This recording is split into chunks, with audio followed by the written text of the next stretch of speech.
right, here we go. The 6AX Classic Breakfast with Nat and Westo.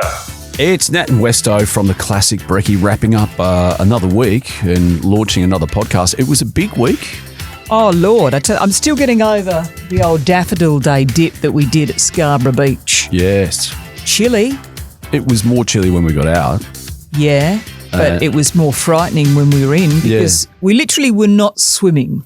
We were basically getting in there, dipping into the Indian Ocean and then getting out to the accolades of thousands of people going, well done you, doing it for charity. Well, at least the 6 that were there. 7.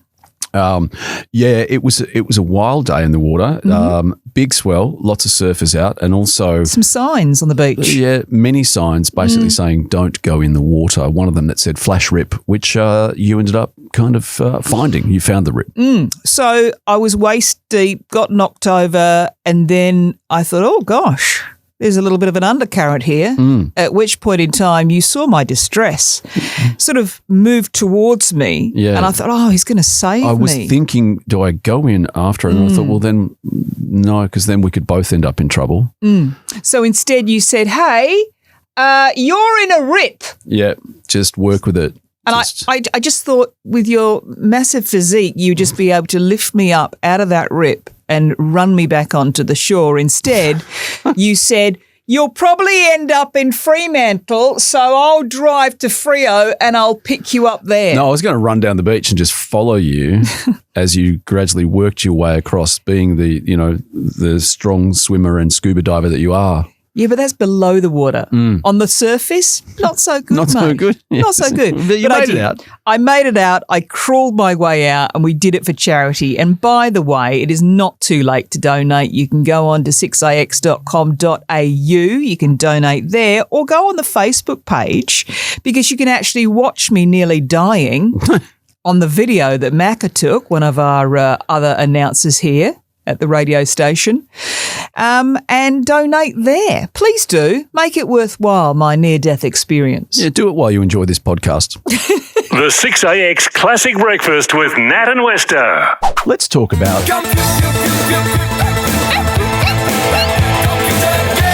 computer games.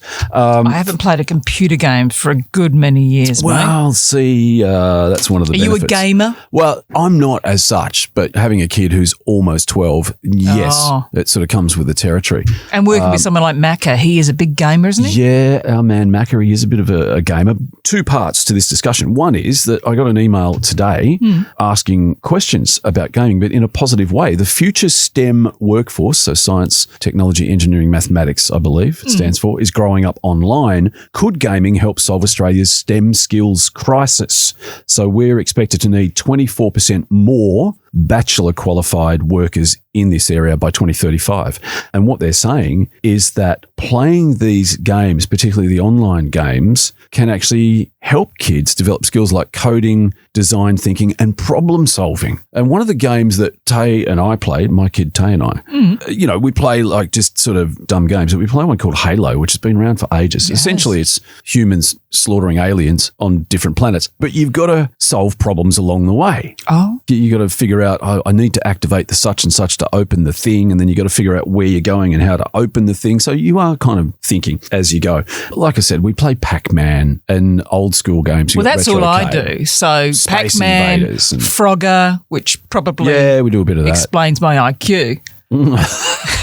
If you're playing Halo, which is problem solving, and I'm playing Pac-Man. Look, even Halo, it's still mostly just shooting aliens, but there is a little bit of problem solving. But the other thing that got me thinking about this is like, here I am sitting there with the 11-year-old, and I was feeling pretty good when he goes, Dad, you're doing really well. Like a lot of people, like they just, they're not very good. And my other half, Yelena, just cannot play a computer game to save a life. Like if her life depended on it, that'd be it. She'd be over, finished, done.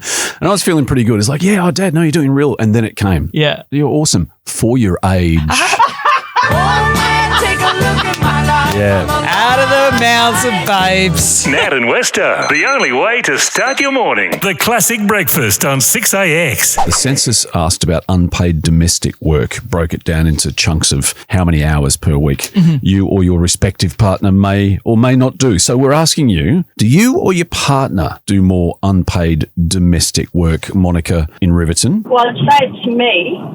The wife does most, doesn't she? Well, generally speaking, the stats prove that yes, the female does do more than the male in the household. How many hours are you spending on the housework, Mon? 15 to 20 hours a week. And what's hubby doing? Absolutely nothing, sitting on his backside, watching the footy, drinking his beer? Oh, he doesn't drink, but he sits on his front recliner. So he's on the Jason recliner. He's reclined back. And what are you doing, vacuuming underneath the recliner while he's watching TV?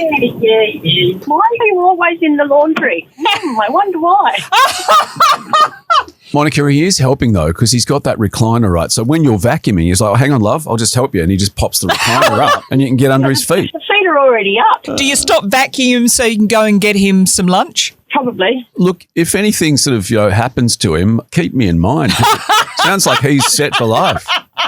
In regards to the census, he did it, and I didn't even realise that question was in it. I reckon he's whacked himself down there 15 to 29 hours and you've got less than 5 hours. At least we haven't had a fight over it because he didn't ask me any questions. Have you ever had a talk about him maybe doing a little bit more around the house? No, it's not really his forte. Well, he did the census. What do you want? Exactly. Does he take the bins out at least? Only if I filled them up and said, hon, can you put the bins out tonight? I think you need to give me his direct phone number and I might have to have a chat to your husband. What's his name? Michael. Hey, Michael from Riverton, pull your finger out, mate. Listen, we're here as a helpful ear. Anytime you want to call us to complain about Michael, please feel free. You'll have an open ear for me. Always for you, my love. Yeah. Always. Awesome. I'll lay back in the recliner and just listen while you vacuum. On Facebook, I love this one from Paul DeBro. I live under the lash of a malevolent goddess that scrutinises every swipe of my feather duster. The uniform, he says, is a bit much, but the benefits are delightful. I would actually like a photo, Paul, if you can pop that through to 6AX. Today, it's that census question about unpaid domestic work. Do you or your partner do more unpaid domestic work? As we head to Safety Bay with Linda, Nat. Are you living alone, Linda, or do you have another half? The other half is furry, ginger, and has 4 paws. Of course he does. The cat's not helping out in the household chores. It's just you, is it, Linda? Yeah, it's the only thing he does is bite me. He bites you. Does he also flick the cat litter around to give you something to do, to vacuum it up? Oh, yeah, that and the cat biscuits. He's got a tray, but no, they've got to go onto the floor before he decides to pick out what he wants. I'm glad that we clarified that it's an actual cat, because there are those people that identify as furries. Yeah. No. It goes meow, meow, bite. Meow, meow, bite. Well, you don't do my housework, but I'd like to say, Linda, thank you for your service. The classic breakfast with Nat and Westo on 6AX. I want to draw your attention to a story I found about Holiday Inn Express. Holiday Inn Express. Yes. Okay. The hotel chain. Oh, yes. And something is happening here in Australia and also in New Zealand. So last year, they had an alarm clock that woke guests up by producing food aromas. Oh, no. Which sounds pretty good to me. Like you wake up to, say, the smell of bacon or something. Yeah, that's ideal unless you're fasting. Hopefully on holidays, so fasting out the window. Instead of waking people up, they are introducing a new memory foam pillow to help people who have trouble falling asleep. So the other one wakes you up with the smell of bacon. It's an alarm clock. Or what, yeah. Or bacon would do it smells. for me. I don't know if they're still doing it, but they did it last year and they had some success. This is to help you get to sleep. So it's a special pillow and it is it's got built-in speakers. This is to help you get to sleep. This is what I need because I have trouble falling asleep. Well, same here. Okay. So have a think about the sounds, because there's 4 different breakfast-inspired sleep tracks. Right. To help you get to sleep. Okay. So there's juice being served. So I've just, we grab the bottle and we give it a shake. Keep in mind you're trying trying to go to sleep. How is this supposed to make you go to sleep? Well, I That don't just know makes if- me want to go to the toilet and relieve myself. Right? No, That's that's boring. So I that's don't. silly. I'll rule that one out. You'd want plastic sheets underneath just in case. There's bacon sizzling, Again, this is not wanting me to fall asleep. although it's got a kind of a rain kind of feel to it. So I would just drench the pillow with saliva if I heard exactly sizzling right. bacon. So I would not be able to get to sleep because I'd be just obsessively thinking about the breakfast buffet. Yes. There's coffee being made. It's not going to work for me. I'm afraid that's not getting me to sleep. This is to get you to sleep. This is not to wake up. This is my coffee machine setup. I don't know. But I'm just going. I mean, can you imagine if it was just grinding beans or something? And then there was the breakfast buffet ambience, which probably I'm not going to fall asleep in the middle of a restaurant. I'm busy eating. But it's a bit like white noise. It's a so little bit that like white might noise. work But better than the other ones. being a restaurant buffet, Yeah. aside from putting me to sleep, if you listen very, very carefully, Yeah. you can hear Nat stealing Danishes from the buffet. Making every morning a classic. Nat and Westo, the classic breakfast on 6AX. What scares you, Craig from Spearwood? I've had to pull over in the emergency lane on the freeway. I'm that scared because I was just listening to a radio announcer and this sudden flash of horror popped into my head when she mentioned she was standing there in her nightie, With no undies. and that scared the hell out of me. I did put my dressing gown on afterwards. I'm a little surprised, though, that you were scared by the big hairy thing after the story you told the other day, the close-up of your lip, and you couldn't recognise yourself because it was so hairy. You know what? My lip doesn't have the girth that this huntsman spider had. Or legs. That's a good thing. Annette from Coburn, what scares you? Being a passenger in a car, any vehicle, if I'm not driving, I get all nervous, my heart pounds. At times I need to have a Valium before I go if I know I'm going to be a passenger in a vehicle. I don't know why. I drive every day to work and I'm fine, but if I know I have to be a passenger in a car, I'm terrified. Annette, am I married to you? Because this is my other half. This is Chris. But with Chris, it's a control thing. It's not a fear thing. It's like that Chris likes to be in control of everything. How long have you been like this, Annette? It's only been the last couple of years, I think. My eldest daughter, who can be quite the child, she'll say, Mum, can you come here with me or whatever? I say, yes, if I can drive. She will do silly things and take me to the intersections that I hate the most because she says, if you get through this, Mum, you'll be stronger. That's why she does it. Yeah, well, she's out of the will. That'll make aeroplane flights interesting. What do you do? Just go up the front and kick the pilot out? I don't fly very often at all because of the same thing, but it's mainly vehicles. Wow. So not a big fan of Uber then? No. I would love this, and I do love this because it's basically a built-in skipper wherever you go. Jay from Aurelia, what scares you? Well, when I was in car sales at Mercedes, I used to say test drives were terrifying because if you were in the passenger seat, people thought, well, because it's a German car, you don't need to tell the salesman that I'm going to slam the brakes on at 100 to figure out what's going on. Or, let's take the corner at Tokyo speeds. I can't be a passenger anymore. It just scares the hell out of you. The other thing about Mercedes that terrifies me, apparently they don't come with indicators. No. That's the other side of Stuttgart. That's BMW.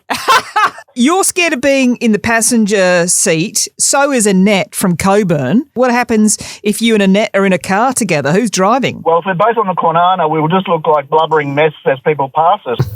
We're talking about things that scare us, Trevor from Gosnells. What scares you? Those big spiders you were talking about, the big furry ones. Oh, mate, how huge are they? The big huntsman. They're nice, but no thanks. Yeah. I want to picture this, Trevor. You're at home. There's a huntsman that's walking across the wall, just minding his own business. What do you do in that situation? Well, if I don't do anything in a hurry, my wife gets here with a big thong.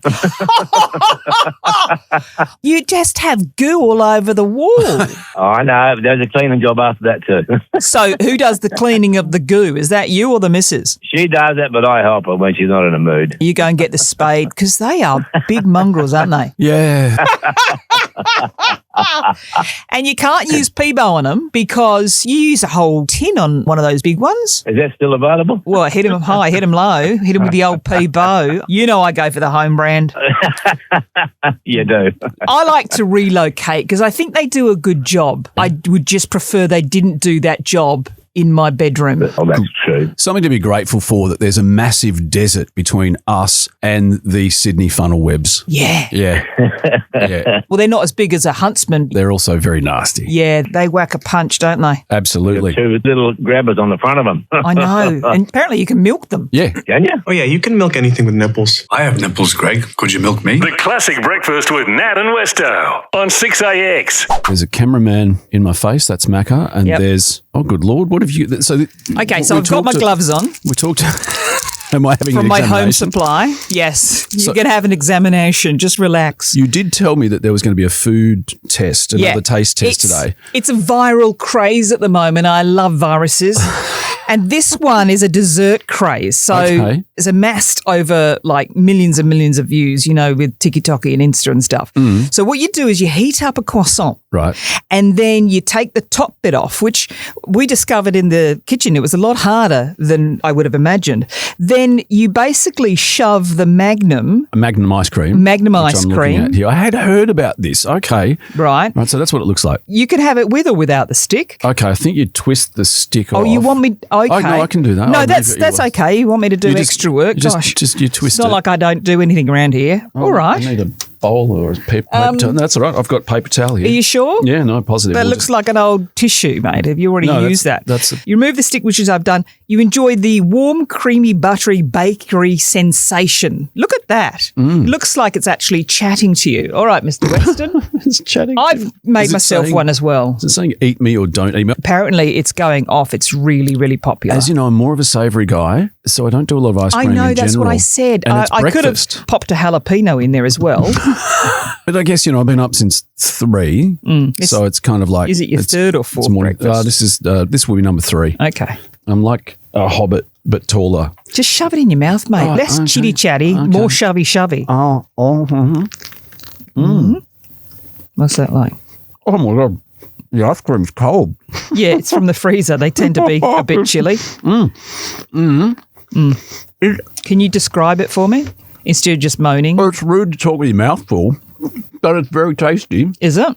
Is it creamery and buttery and Creamy, flaky? flaky, and all of those things. Who thinks of these things? But I can see once they had the epiphany, I can see why it's taken off. Shall I try it? Yeah, do it. All right. Seeing as you've gone to the trouble of preparing 2. I just happened to prepare 2. I noticed that Smells good. Smells like buttery and croissant-y. you've enlisted Macca to man the camera, and then you haven't gone and made him one. I just bit my mouth. Oh, well, I need more croissant. should we move along? If you're listening in the car or at home or wherever you are, please get a croissant, shove a mini Magnum up it Yeah. after you've heated up in the air fryer. It's actually really, really good. It actually is. And as I said, I'm not much of a dessert guy, but that is really good. You could hollow out the croissant as well. Yeah, so you can fit exactly. them in. All right, good. Press the button. I want to finish this. Okay. Nat and Westo, the only way to start your morning. The Classic Breakfast on 6AX. Hey, Yeah.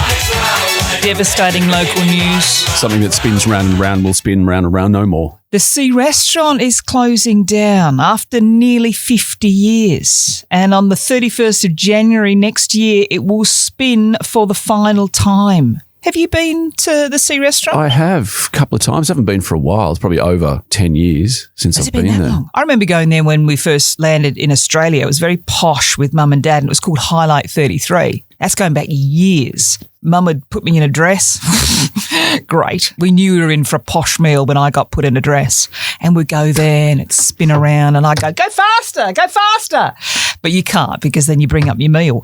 But I've been there multiple times as an adult. The mistake I used to make was you put your handbag down the side of you. You'd be next to the window. And then you'd look down and you go, where's the blooming handbag? Where's my handbag? Sorry, I can't pay. And the other thing that used to happen to me, you'd go to the toilet. So you'd excuse yourself and you'd walk up to the toilet. the toilet block and the kitchen doesn't move, they're in the centre, yeah. They're in the centre. So you go to the toilet, wouldn't be gone long by the time you wash your hands, you come out, completely lose my party of people. You're sort of wandering around in a daze thinking, how many champagnes do I actually have? My people have gone. You just sit down with random people and continue. Sad times. I think something that you hit on there, like go faster, go faster. Maybe they could have a little bit of fun, especially on that final day. Treat it like a kid's roundabout. You know, just to get it so fast that you just get flung off. Yes, give everyone a parachute, open the windows and crank up the speed of the sea restaurant. I'm bang up for it, mate. The 6AX Classic Breakfast with Nat and Westo.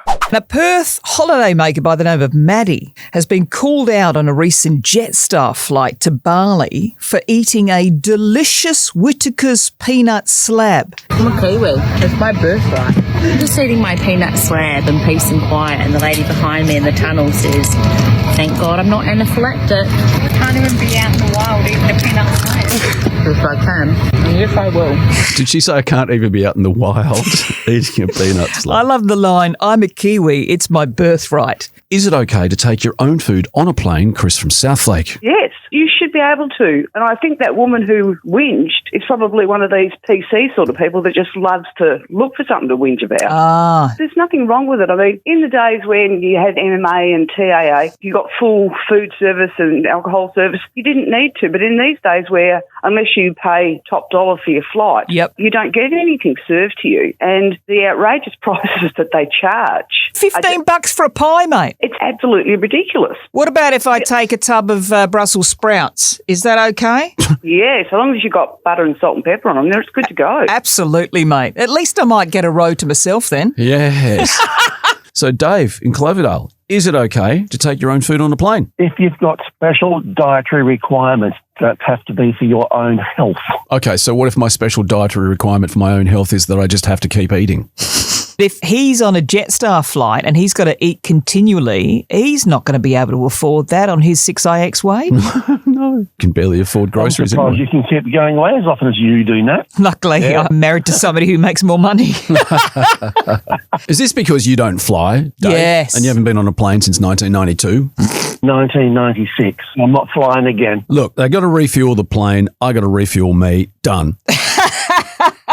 Okay, let's head to Spearwood. Craig, is it okay to take your own food on a plane? Most certainly. I mean, let's be honest, it's just like eating in line at school. So long as you've got enough to share with everybody, no hassle. Okay. And mind you, I only fly business class, so there's usually only 4 of us in there, so I don't mind that at all. No food allergies for you? Me? Oh, yeah, I'm allergic to hunger. Andrew, in Langford, is it okay to take your own food on a plane? This woman in question, I know we've got to be more accepting and tolerant of people these days, but some people really push the boundaries. I think that if anyone wants to bring any type of food on the plane, even if you're a bit of a weirdo and you want to bring a spag bob on the plane,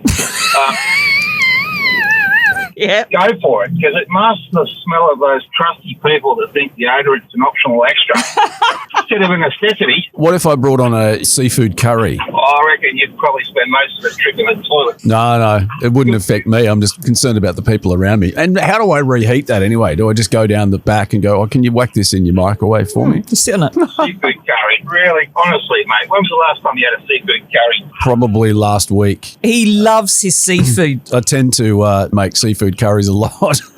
Yeah. You're a right couple years too late. I hope this was as much fun for you as it was for me. The Classic Breakfast with Nat and Westo. Weekday mornings from 5:30 on 6AX. I'm done. Stick a fork in me. I feel good.